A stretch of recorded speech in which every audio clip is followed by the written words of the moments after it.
A'udzubillahi minasyaitonirrajim. Bismillahirrahmanirrahim. Assalamualaikum warahmatullahi wabarakatuh. Waalaikumsalam warahmatullahi wabarakatuh. Jamaah, jamaah. Alhamdulillah. Alhamdulillahirabbil alamin. Ya, hari ini kita ketemu lagi di Islam Itu Indah, jamaah Islam Itu Indah yang dirahmati Allah.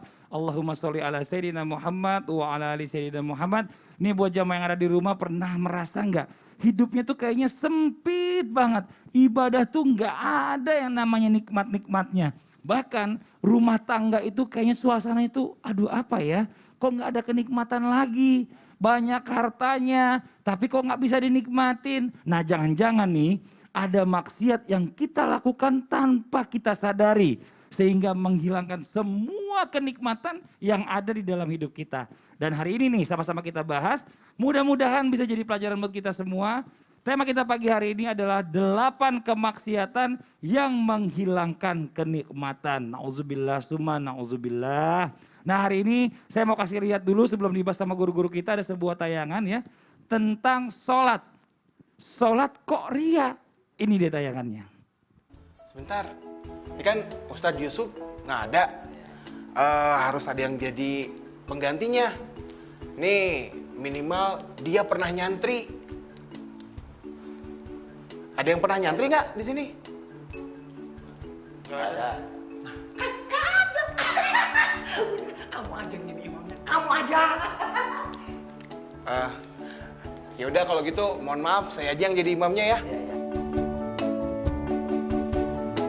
Siratal ladzina an'amta 'alaihim ghairil maghdubi 'alaihim waladdallin.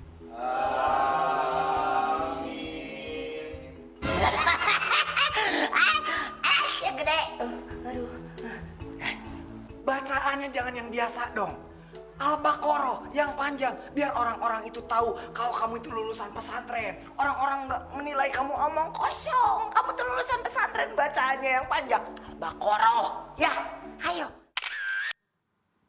Ini mungkin kita kadang suka mengalami ya. Mengalami di satu tempat kita sholat ya kan, ternyata ini panjang banget bacaannya, nggak umum. Kadang-kadang nih kayaknya mau ngafalin sekalian terus bikin pamer nih. Takut nauzubillah min zalik, ini ada unsur riya nih. Nah Bib, pertanyaan nih Bib nih. Siap. Apa benar seseorang susah menikmati nikmat ibadah ya?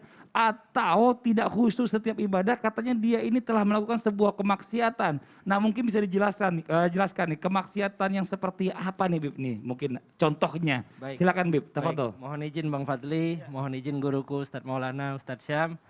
Assalamualaikum warahmatullahi wabarakatuh. Waalaikumsalam warahmatullahi wabarakatuh. Alhamdulillah rabbil alamin wa bihi nasta'in ala umurid dunya waddin. Allahumma salli wa sallim wa barik wa karim mu'azzim ala sayyidina wa maulana Muhammadin wa ala alihi wa sahbihi wa sallim. Ini alhamdulillah jamaah kita diizinkan oleh Allah Subhanahu wa taala untuk menuntut ilmu bersama di program yang mulia, program Islam Itu Indah.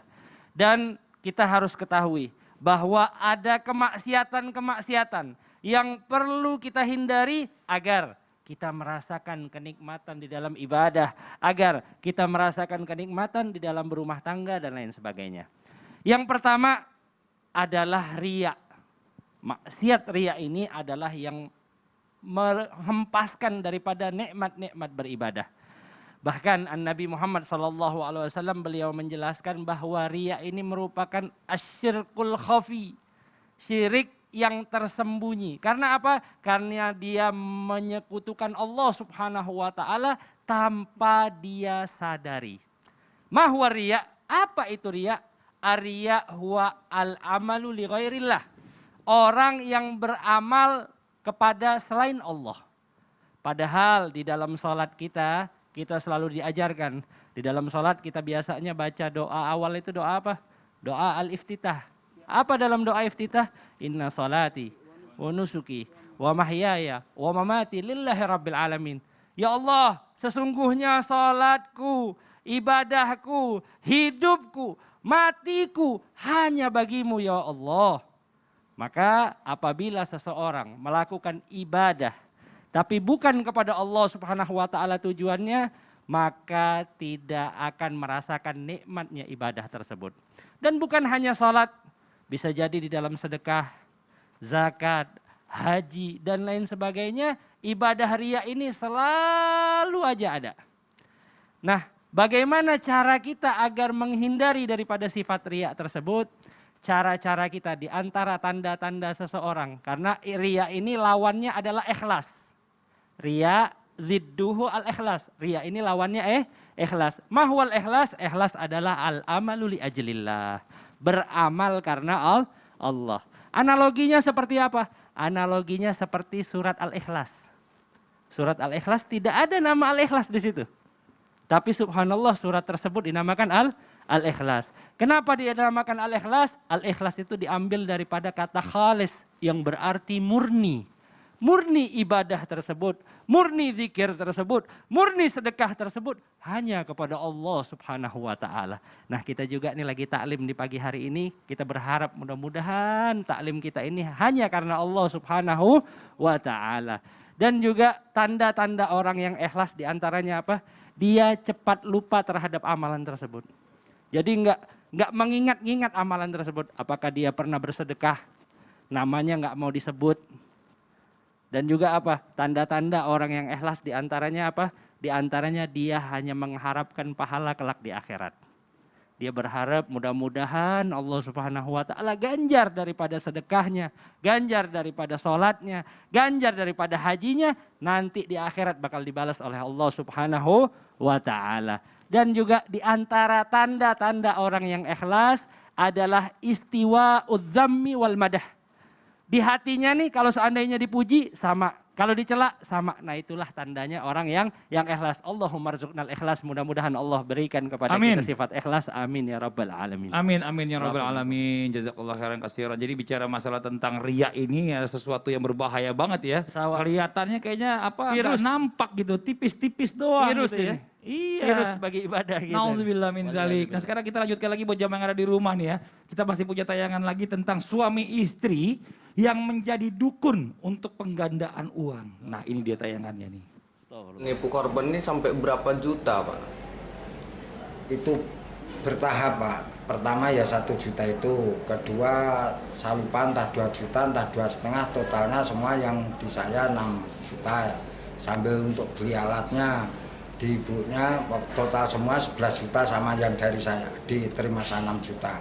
Tapi itu cuman sisa 1 juta untuk bayar utang sama 2.250.000 untuk nombokin motor, lainnya untuk belanja untuk persyaratan sama Bu Mus. Belanjanya juga bersama-sama sama Bu Mus sama si korban itu. Nah, ini dia nih ya, kita bahas lagi bicara masalah tentang kenikmatan harta yang halal nih. Kadang-kadang ya namanya manusia ini nggak pernah puas dengan harta yang ada nih. Yang halal yang pernah kita cari gitu. Tapi akhirnya pengen banget nih ya. Aduh, pengen lagi kayaknya sesuatu yang bagaimana akhirnya melakukan kemaksiatan yang berikutnya. Nah, sekarang boleh kita bahas nih kemaksiatan apa tuh Ustadz yang selanjutnya yang akan dibahas oleh guru kita Ustadz Maulana. Mohon izin penjelasannya, silakan. Bismillahirrahmanirrahim. Assalamualaikum warahmatullahi wabarakatuh. Waalaikumsalam warahmatullahi wabarakatuh. Jamaah. Yeay. Oh jamaah. Yeay. Alhamdulillah. Alhamdulillahirrabbilalamin. Nah, semua jamaah harus menyiapkan catatan. Karena kekayaan yang tertinggi adalah kenikmatan. Sekali lagi, kekayaan yang tertinggi adalah kenikmatan. 1, 2, 3. Kenikmatan. Kaya harta, kaya rejeki, kaya karunia, kaya tentram, kaya nikmat. Kenapa dibahas di Islam Tinda 8 kenikmatan hilang kenikmatannya? Nah, ini perlu. Ternyata nikmat ibadah itu hilang karena riya. Gimana dia bisa ibadah bagus kalau ada riyanya? Perhatiannya kepada manusia. Sementara harta kita simpan, ada hartanya banyak. Tapi ternyata harta itu tidak ada nikmatnya. kalau dia melakukan maksiat ini. Maksiat apakah itu? Maksiat syirik. Hilanglah kenikmatan harta yang halal disebabkan karena syirik. Karena kenapa? Ketika dia syirik maka menghapus segala amal kebaikan.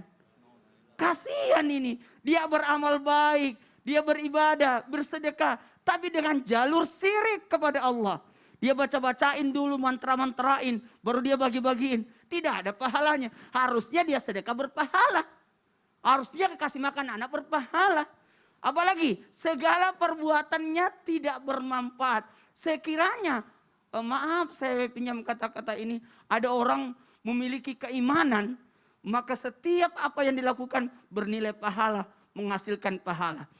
Bahkan ketika dia menyembelih bukan atas nama Allah, tidak ada pahalanya sembelihannya itu. Sekiranya dia sembelih binatang, kemudian dibagi-bagi dagingnya. Berapa yang makan itu, betapa besar pahalanya. Tapi ternyata hartanya tidak bermanfaat karena disebabkan jalur syirik yang dilakukan.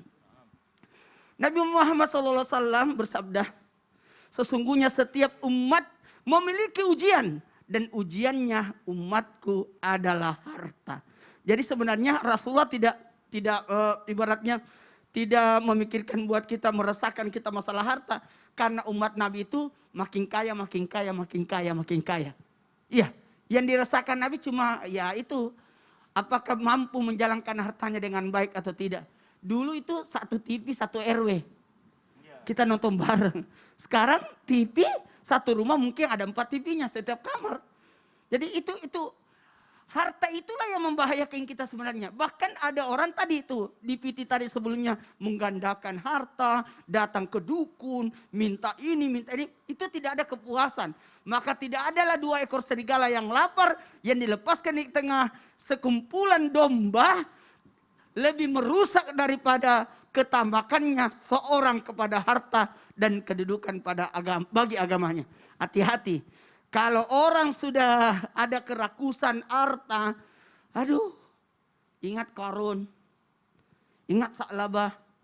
Yang dalam artian Sa'labah kan ada 2 Sa'labah, berapa kisah Sa'labah yang kita bahas. Sa'labah yang saya maksud di sini yang di zaman Rasul, yang ternyata gara-gara harta yang banyak, lupa salat berjamaah. Padahal awalnya sarungnya cuma 1, berbagi sama istrinya. Jamaah yang dimuliakan oleh Allah. Makanya hati-hati. Sesungguhnya Allah tidak akan mengampunkan dosa syirik dan mengampunkan dosa selain syirik itu. Makanya hati-hati bagi yang punya harta. Jadikanlah harta itu ajang untuk mendekatkan diri kita kepada Allah. Bukan menjadikan harta itu kita jadi hina. Amin, amin ya rabbal alamin. Jadi bicara masalah tentang kemaksiatan yang kedua ini adalah bicara masalah syirik. Kalau yang tadi pertama ria, yang kedua syirik. Nah sekarang kita lanjut lagi. Kalau ria tadi menghilangkan kenikmatan ibadah. Betul. Kalau syirik menghilangkan kenikmatan harta yang halal. Min zalik. Nah sekarang kita lanjut lagi buat jamaah yang ada di rumah ya. Ada lagi sebuah tayangan tentang laki-laki dan wanita yang tega melakukan aborsi. Ini dia tayangannya. Dikutip dari warta.kotalife.com, Iman menjelaskan percobaan menggugurkan janin itu telah dilakukan seusai mengetahui CN telah mengandung selama beberapa bulan. Pasangan tersebut mempertimbangkan kondisi bayi lahir cacat. Lantaran mereka telah berusaha menggugurkan kandungan dengan mengonsumsi beberapa obat-obatan keras sebelumnya. Kasus ini pun terungkap akibat seorang warga yang bertempat tinggal di Kampung Kademangan menemukan gundukan tanah. Temuan tersebut lantas membuat geger warga setempat sehingga diputuskan gundukan tersebut dibongkar. Kepanikan warga semakin menjadi saat ditemukan janin yang telah terbungkus kain berwarna putih dengan bercak darah di sekitarnya. Setelah mendapati temuan tersebut, warga kemudian melaporkan kejadian itu kepada pihak Polsek Cisauk, Kabupaten Tangerang. Mendapat laporan, polisi dengan cepat menangkap pelaku pengguguran janin atas hasil kesaksian warga maupun olah TKP. Nauzubillah min zalik, ya Allah ya Rabbi, sama juga membunuh akhirnya, nauzubillah ya. Ini Ustaz Syam, kita lanjut lagi nih, karena kita bicara masalah tentang seseorang yang tidak merasakan kenikmatan di dalam rumah tangga nih ya. Bahkan rumah tangganya itu nggak pernah yang nemunya kata-kata harmonis ya, karena kemaksiatan besar yang dilakukan. Apa itu kemaksiatannya Ustaz Syam? Mohon izin, silakan penjelasannya. Bismillahirrahmanirrahim. Tabi guruku Ustaz Maulana Habib Abdullah, Mas Fadli serta guru-guru kami dimuliakan Allah Subhanahu wa taala. Selanjutnya pembahasan kita sudah dibahas 2, kemudian ini masuk kita yang ketiga. Kenikmatan hilang karena maksiat yang ketiga, dan maksiat itu adalah zina dan aborsi yang dilakukan. Apabila seorang hamba berzina, keluarlah iman dari dirinya, lalu iman itu berada di atas kepalanya seperti naungan. Maka apabila dia telah bertaubat, kembali lagi iman itu kepadanya. Hadis sahih riwayat Abu Daud. Bukan berarti kami yang namanya merasa lebih baik daripada teman-teman sekalian, merasa terhindar daripada godaan-godaan ini. Dan godaan ini pasti akan ada. Godaan perzinahan, godaan aborsi itu akan selalu ada. Namun Masya Allah tabarakallah, kita selalu mendekatkan diri kepada Allah Subhanahu wa Ta'ala. Kenapa? Diambil daripada hadis tadi bahwasanya seorang pezina itu masih diterima taubatnya oleh Allah Subhanahu wa Ta'ala. Hanya saja ketika mereka melakukannya, keluar iman daripada dirinya bagaikan naungan di atas kepalanya, tidak berada di dalam dadanya. Ketika ia kembali bertaubat, maka kembali lagi iman tersebut. Bukan berarti kita akan bebas melakukan taubat lagi, melakukan taubat lagi, melakukan taubat lagi. Tidak. Namun ini adalah harapan bagi teman-teman yang mungkin telah tersesat di jalan tersebut, sehingga Allah Subhanahu wa Ta'ala katakan, "Wala taqrabuz zina innahu kana fahisha wa sa'a sabila." Jangan kau dekati zina sehingga yang namanya itu menjadi fahisha, sehingga itu menjadi sa'a sabila, jalan yang salah. Namun Allah Subhanahu wa Ta'ala juga masih memberikan harapan. Kalian yang telah terlanjur melakukannya, jangan putus harapan karena iman itu masih kembali ke dalam dada kalian. Tapi jangan menganggap remeh. Kita tidak pernah tahu apakah iman itu akan kembali ke dada kita,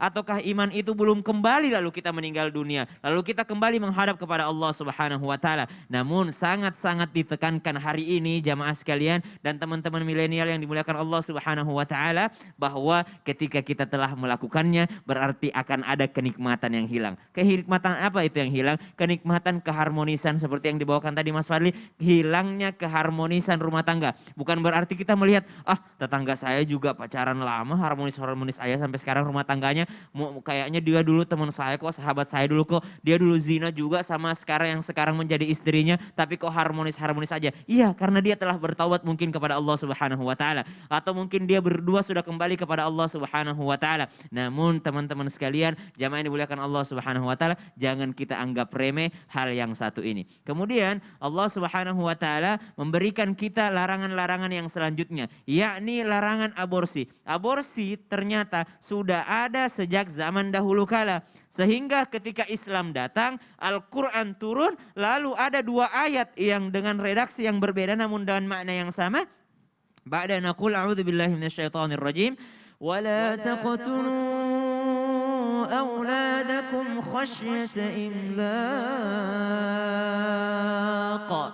Nahnu narzuqukum wa iyyahum. Di ayat yang lain, nahnu narzuquhum wa iyyakum. Allah katakan, la taqtulu auladakum khasyata imlaq. Jangan kau membunuh anak kalian. Jangan kalian membunuh anak-anak kalian khasyata imlaq, karena takut kemiskinan. Di ayat yang lain, la taqtulu auladakum imlaq. Jangan karena kalian miskin lalu kalian membunuh anak-anak kalian. Karena ada kekhawatiran daripada teman-teman anak-anak muda yang dimuliakan Allah Subhanahu wa Ta'ala.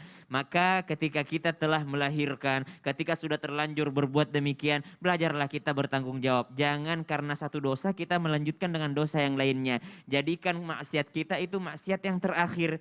Bukan berarti kami merasa lebih baik daripada teman-teman. Jadikan maksiat itu jangan ditambah lagi. Kalau udah terlanjur ya tanggung jawab. Ketika kita tanggung jawab, maka insya Allah Allah Subhanahu wa Ta'ala akan mengampuni dosa-dosa kita. Semoga kita terhindar daripada dosa yang satu ini. Amin amin ya rabbal alamin. Jadi semuanya segala sesuatunya mungkin sudah pernah terlanjur, masih ada kesempatan untuk bertaubat kepada Allah Subhanahu wa Ta'ala ya. Nah sekarang nih Bib nih, ada pertanyaan lagi nih Bib nih. Gimana, Biasanya kalau kita nih sama keluarga, sama anak-anak tuh kayaknya tuh nikmat banget ya. Kalau ketemu anak-anak tuh bahagia hati gitu ya. Yang lagi capek langsung jadi, aduh hilang semua capek, seger lagi. Nah tapi ada juga yang gak bisa merasakan kenikmatan waktu bersama dengan anak nih.